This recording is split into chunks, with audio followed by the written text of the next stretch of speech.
What is LGBT and what constitutes good and bad behavior?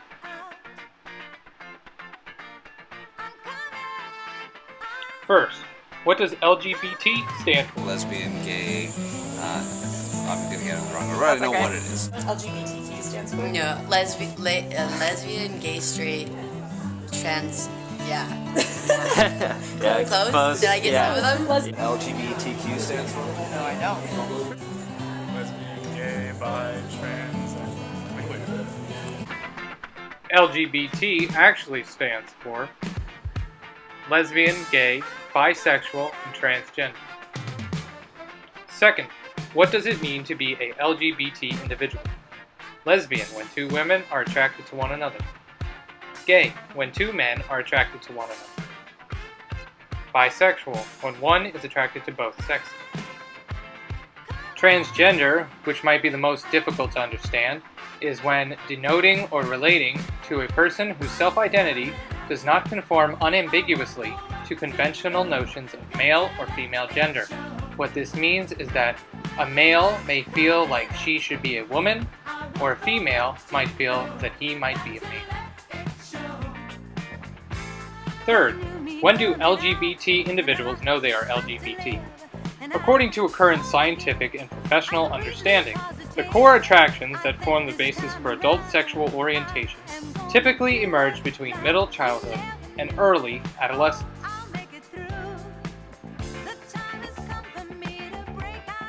Fourth, do LGBT individuals have a mental disorder?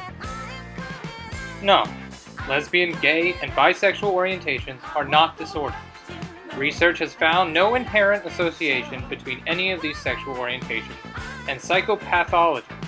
Both heterosexual behavior and homosexual behavior are normal aspects of human sexuality.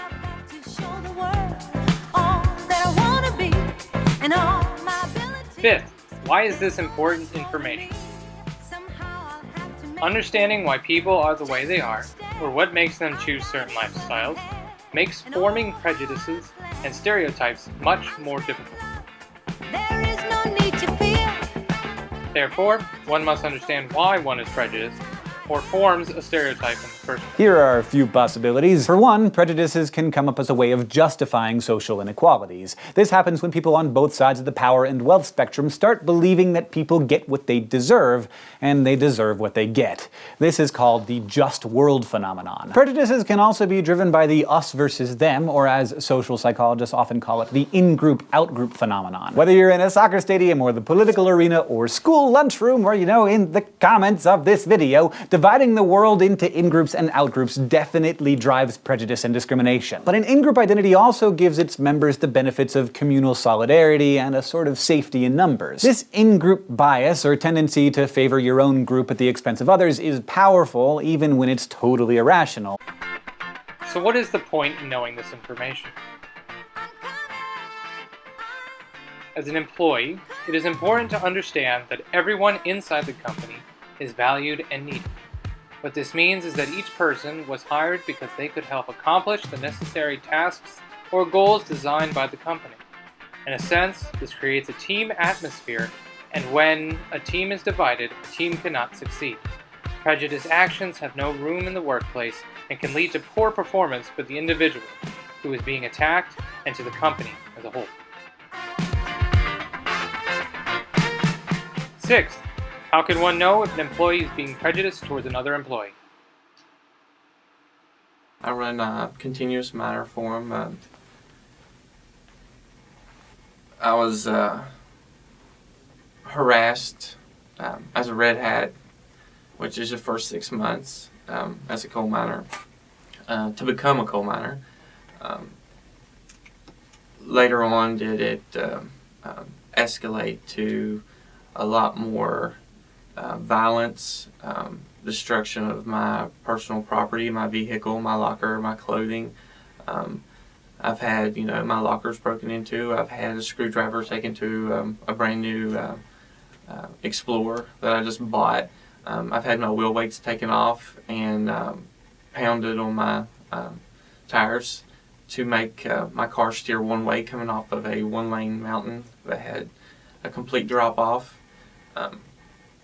I've I've had a lot of instances where, you know, I had supposedly friends call me out in front of, you know, like 60 employees for the coal company.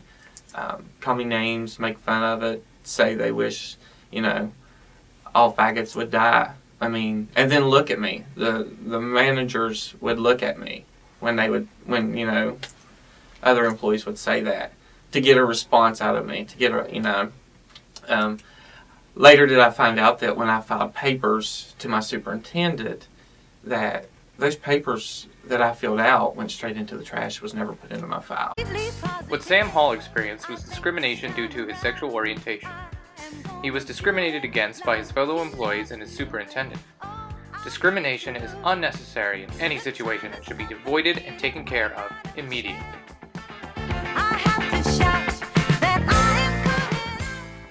Employees need a safe and supportive work environment in order to be at their best. It is not only unethical but illegal to discriminate against LGBT individuals. Many judges have ruled that the term sex in most civil rights acts do include sexual orientation and sexual identity. So even though the law does not explicitly state that it is illegal to discriminate against LGBT individuals, it has been interpreted in the favor of LGBT individuals in the past. Do not let you, your coworkers, or your company suffer from discrimination. If you notice discriminatory behavior, please speak out. Talk to your supervisor, your superintendent, and another employee or a lawyer, anyone who will listen.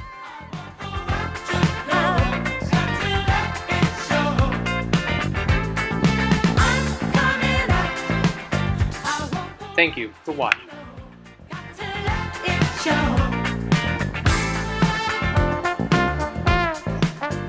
If you would like to know more about LGBT or lesbian, gay, bisexual, and transgender individuals, you can go to the American Psychological Association website at www.apa.org.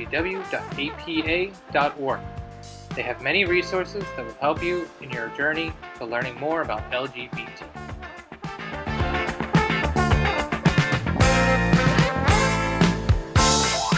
The videos that you've seen in this video were from the YouTube channels Crash Course, See Progress, and Let's Talk About Sex, Live Well.